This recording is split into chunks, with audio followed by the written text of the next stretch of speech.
You wake up and there are 847 new messages on your phone. Not notifications, messages.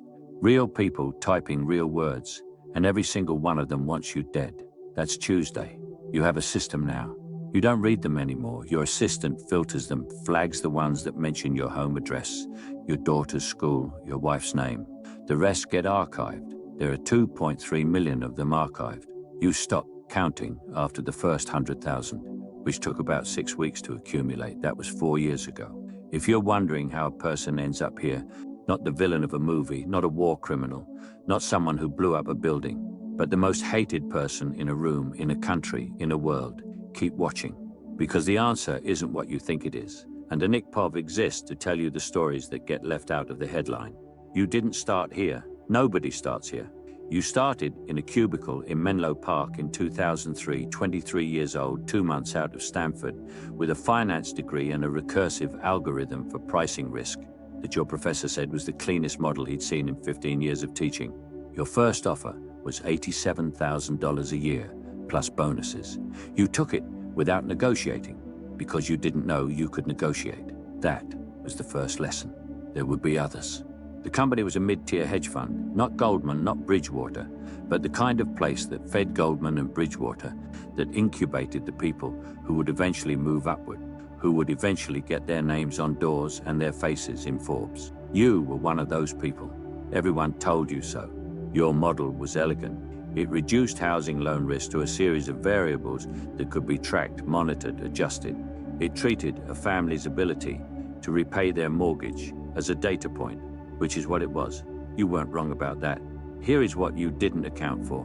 When the variable is a human being, and the human being is also a customer, and the customer is also a citizen with a vote and a neighborhood and a set of expectations about what owning a home means. The variable has feelings. It has a grandmother who lived in that house for 40 years. It has a kid who just started at the elementary school 4 blocks away. You didn't account for any of that because you weren't asked to. You were asked to price risk. You priced risk. Your model gets noticed. Not immediately. Nothing happens immediately in finance.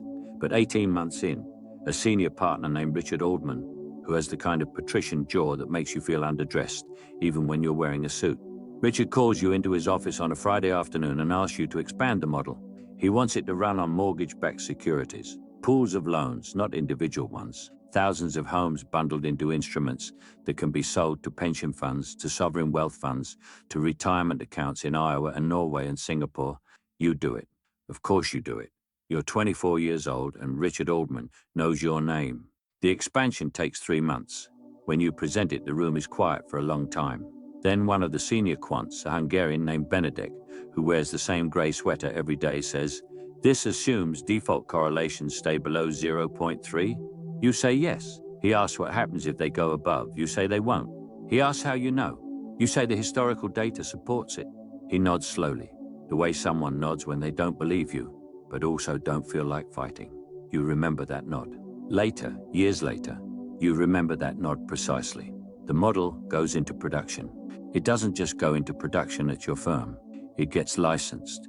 Modified, yes. Adapted, yes. But the skeleton of it, the architecture, starts appearing in instruments all over Wall Street. You see echoes of it in quarterly reports. You see its logic in how banks are bundling loans in 2005 and 2006. Your name is not on any of them. That's not how it works. You signed the IP over the day you took the job.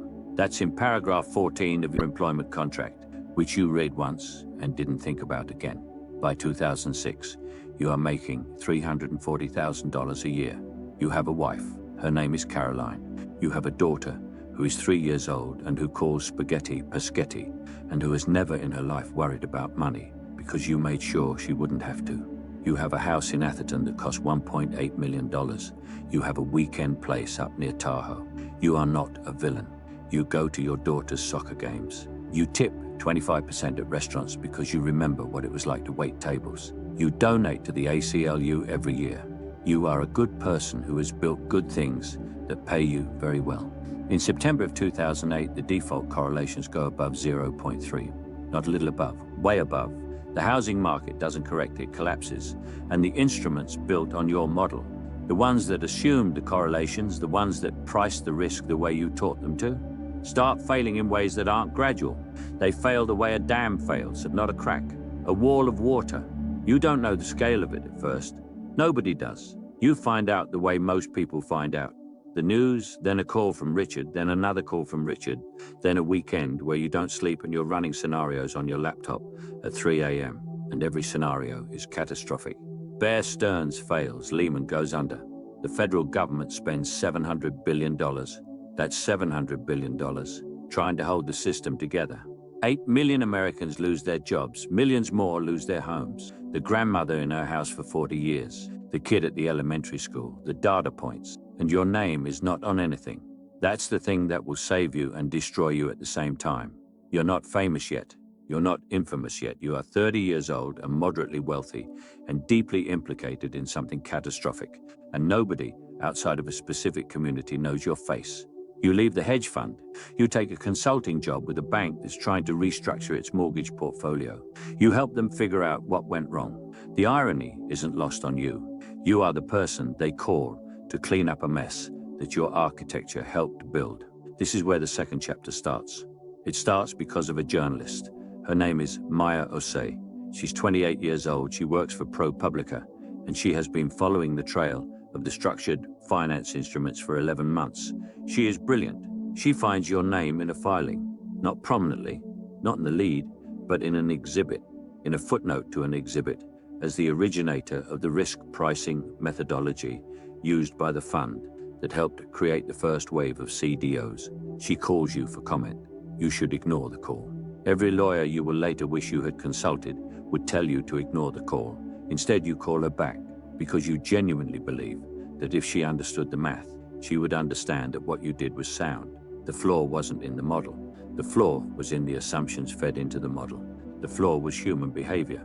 Fraud at origination, ratings agencies that signed off on instruments they didn't understand, banks that had no incentive to care about long-term risk because they were selling the instruments immediately. You weren't wrong, but you were explaining it to a journalist who had spent 11 months interviewing families who lost their homes, and the nuance you're offering her does not fit in a headline.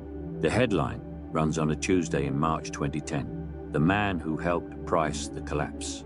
You're not the only person named. There are 12 people named, but there's a photo of you, a candid someone sold to the wire service. You getting coffee outside the Caltrain station, looking well-dressed and unbothered.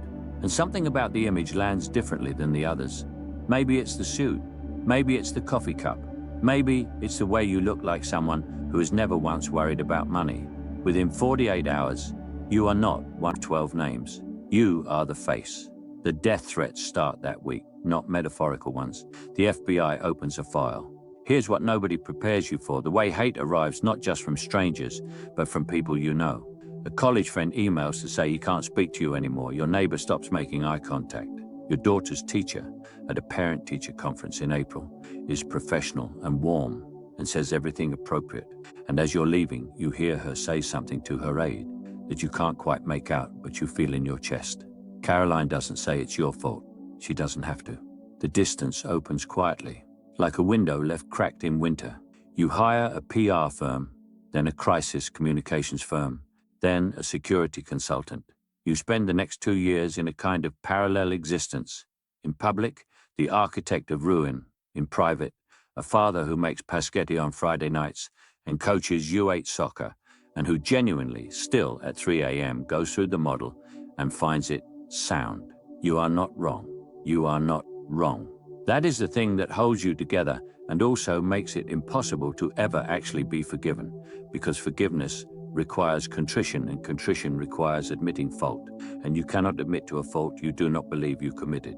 You write a book. You didn't want to write a book. Your agent, your former agent, the one you hire and then fire, and then hire again, tells you the only way through is narrative. You have to tell your own story before someone else tells it for you. The book comes out in 2013. It is careful and measured and explains with genuine precision how the crisis happened, who the actual decision makers were, what the systemic failures were. It is a good book. It sells 80,000 copies. The Atlantic calls it a morally serious account. Twitter calls it the worst thing a human has ever written. The ratio of people who read it to people who form an opinion about it is roughly 1 to 300. There is a congressional hearing. You testify. You answer every question accurately and fully, and you refuse to say "I'm sorry" for a specific act, because the specific act you're being asked to apologize for is not the act you committed. You are sorry. You are sorry in a general, ambient, overwhelming way that you cannot sleep through. But you will not apologize for the model on the record because the model was not wrong. And you are the only person in that room who understands that, and also the only person in that room whose understanding is completely irrelevant to what the moment requires. The clip of you not apologizing plays 14 million times. You stop going to your daughter's events by the time she is 11, not because you don't want to go, because the last time you went, a middle school band concert, a clarinet recital, the most ordinary human event, a parent recognized you in the parking lot and started filming. Just filming, not confronting, just filming with her phone held up, which was somehow worse. Your daughter saw it. She saw you see it. She walked past you to the car without saying anything. The hate has its own ecosystem now. There are Reddit threads that have been continuously active for 6 years. There's a podcast dedicated not to the financial crisis in general, but specifically to you. Your decisions, your statements, your net worth, which they have wrong by approximately $4 million, your comings and goings. The podcast has 200,000 subscribers. Some of them have found where you live. The security consultant upgrades your system. You move once, then again. Richard Oldman wrote a memoir in 2015. It sold fewer copies than yours. He apologized in it specifically and warmly for several things. None of them were the model. He is invited to give commencement addresses. He is on the board of a hospital. He golfs with senators. He is not forgiven exactly, but he is no longer the face. You understand something now that you didn't understand in the cubicle in Menlo Park. The system doesn't punish architects. It punishes symbols. You became a symbol not because you did the most harm or made the worst decisions. You didn't, and the evidence is in the public record, if anyone wanted to find it, which they don't. But because a photograph of you looking unbothered with a coffee cup captured something people needed to see, and their anger is real. The losses are real. 8 million jobs, millions of homes, retirement savings evaporated, lives genuinely ruined. The anger has a legitimate target. They just don't have the right person. You are 60% the right person. That's the number you've settled on privately. 60% of the rage directed at you is fair. You were part of a system that failed catastrophically. Your work was used in ways that caused real harm to real people. 60%. The other 40 is something you carry differently. Not guilt, not innocence, but a kind of mathematical precision about injustice that nobody wants to hear from you, because you are the last person who gets to be precise about injustice right now. Caroline leaves in 2016, quietly, without drama, the way she does everything. Your daughter is in college. The Tahoe house sells at a loss because you need the liquidity, and also because you haven't been there in 4 years, and also because the idea of a vacation house now feels like a punchline. You live alone, in a smaller house, in a different neighborhood. You still get the messages. Fewer now. The news cycle has moved on. There are new faces for people to hate, but they still come. The archived count is 2.3 million. That's the number that stays with you, not the dollar figures, not the headlines. 2.3 million people took the time to write something down and send it to you. 2.3 million discrete moments of human rage aimed at one address.